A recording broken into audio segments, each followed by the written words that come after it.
הפרשן הכלכלי הבכיר של רשת CNN, ריצ'ארד קווסט, חושב שקריסת שני הבנקים בארצות הברית היא אירוע בשליטה. הוא פחות אופטימי, צריך לומר, בנוגע להשלכות הכלכליות של המהפכה המשפטית כאן.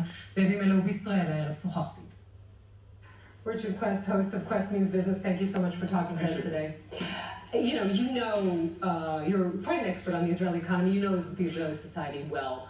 What are the dangers that you think are in store, if at all, for the Israeli economy in the shadow of this judicial overhaul?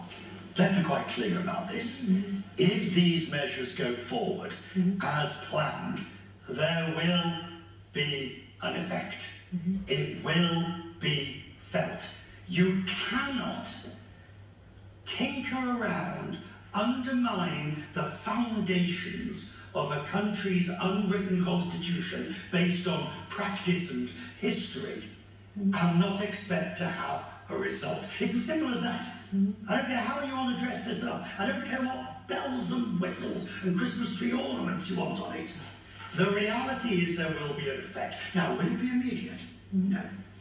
What you will notice is salami slicing over the next few weeks, few months, few years.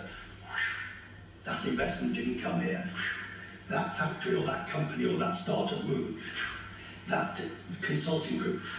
And bit by bit, people will just evaporate away.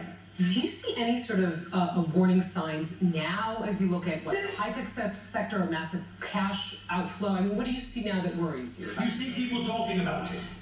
Mm-hmm.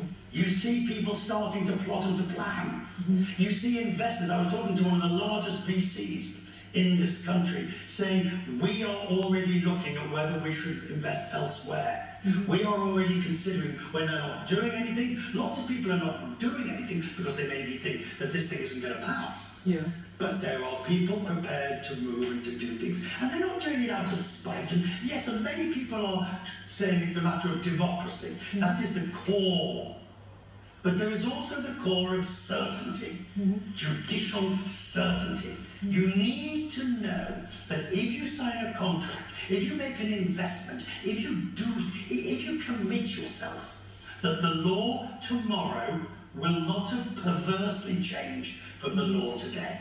And these laws being put forward change that. But I mean, you know better than I do that economy is a lot of psychology, right? And the supporters of this judicial overhaul are saying it's not the problem is not whatever we're trying to do with this plan. The problem is the economists saying this is a problem. Meaning, case in point, the market didn't fall after the Attorney General presented his plan. The markets fell after the economists said this is a horrible plan.